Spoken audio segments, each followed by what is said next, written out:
Hi again, Greg Bell, the News Tribune, here at what they call Nissan Stadium in Nashville, Tennessee. Perfect Sunday weather, perfect Sunday for most of the game for the Seahawks. Go to 8-3 as expected today. 30-24 final score. Game wasn't that close. It was 30-10 with about a minute and a half left in the third quarter before the Titans scored their first offensive touchdown of the game. Then they added a garbage time score in the final minute to make the final 30-24. Defense had a hard time in third and fourth downs containing Cam Ward in third and fourth quarter, and that's why the game got a little closer than it really was.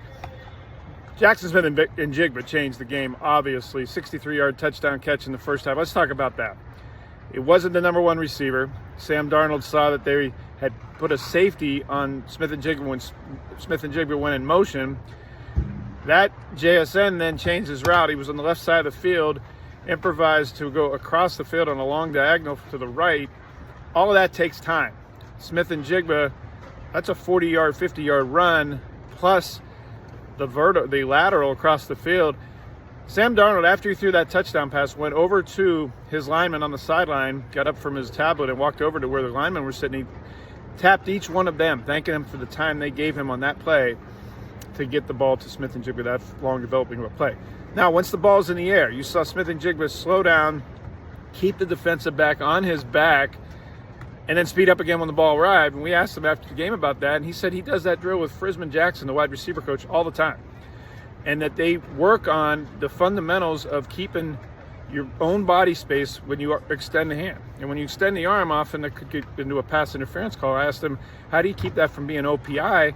And he says by maintaining your own space, not reaching and pushing outside the frame of your body, and not showing the official that you're panicking, to remain calm. He said, Smith-Njigba, he thinks he's got better ball skills than most defensive backs, meaning when the ball's in the air, he can adjust. He said he can adjust and read the flight of the ball. He thinks better than most defensive backs, and he knows when to throttle down and slow down and keep the defenders on the back. Of course, defenders have to slow down too, because if they run into him, it's pass interference, and it's going to be a 40-yard penalty anyway.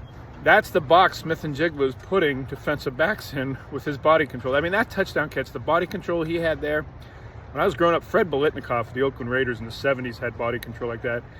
The combination of speed, route running, and body control was Jerry Rice-like on that play, and I don't throw that around lightly.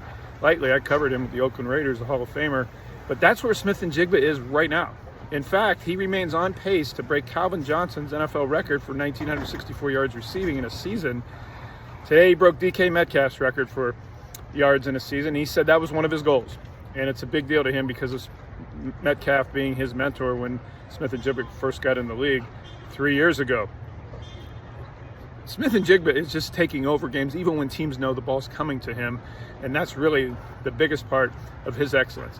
Most unsung play of the game, one I put in my game story at thenewstribune.com, one I asked him about after the game, Kenneth Walker. You're going to say, well, he had 11 carries for 71 yards. Really only had 2 carries for most of the first half. What are you talking about? On the first drive of the game, after Seattle fell behind 3-0, the defense giving up a 15-play drive but not a touchdown to start, the Seahawks are down about the 30-yard line, and Darnold on third down throws a late pass outside with a cornerback, Marcus Harris, the rookie for the Titans, standing in front of the outlet receiver, Kenneth Walker, on the right sideline. Should have been intercepted. Not only intercepted, there was no one behind Harris running the other way. That should have been a pick six. But Walker came back onto the ball and from behind reached over the defensive back and knocked the ball out of his hands, prevented a touchdown. It would have been 10-0 Titans at the start of the game without what Walker did there. Instead, next play on fourth down, they kick a field goal 3-3, and that began 23 unanswered points for the Seahawks. It's overlooked, but that was a huge play early in the game. I asked Walker about that. He said, yeah, he saw that was going to be intercepted. And he knew he had to play defensive back there. So I asked him, when's the last time you made a play like that to break up an interception? He laughed and said, high school. But that he has good ball skills, he said. He probably was in high school because that's the last time he played defensive back. He was a star running back, of course, at Michigan State before the Seahawks drafted him in the second round. Still, though, today, not asserting himself in the offense, the coaching staff, Clint Kubiak, he had as many carries Walker did for most of the first half as the wide receivers did, because Rashid Shaheed had a fly sweep run. Smith-Njigba's first touch of the game was a fly sweep one. In fact, Smith-Njigba's first target of the pass game was the 63-yard touchdown early in the second quarter.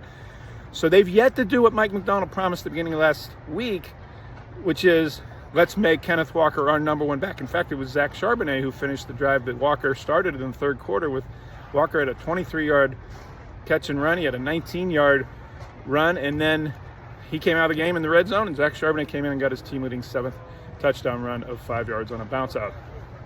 So a cruise for most of today, as they expected. Got a little sloppy at the end. It was like watching a playground in Nashville for the last quarter and a half, but yet they're 8-3. Now they come home and play Minnesota, who they'll be favored to beat at Lumen Field. In fact, they're probably going to be favored for maybe all but the Rams rematch game December 18th on a Thursday night at Lumen Field. The Seahawks' task is to keep winning until that game. They've got the Vikings, they've got an at Atlanta, they've got Indianapolis, then they got the Rams, which could be for the division title on December 18th. They're not looking that far ahead, but they're back into their process now after the win today. Everything talking about process. Injuries. Ty Okada's got an oblique, unknown severity. They were down to their third safety, DeAnthony Bell, because Julian Love is still on injured reserve. After the game, we asked about Love's status for next week against the Vikings. He could come off injured reserve. McDonald said too early to tell day to day. They'll take it easy on him this week as far as easing him back and won't rush him back. But McDonald said part of the reason they put Love on injured reserve is to give him this 4-week time to get right before they do bring him back. But now they're starting to need him in a very thin secondary. All my coverage is at thenewstribune.com. On Twitter X, as always, at GBellSeattle. Good night from Nashville. Thanks for watching.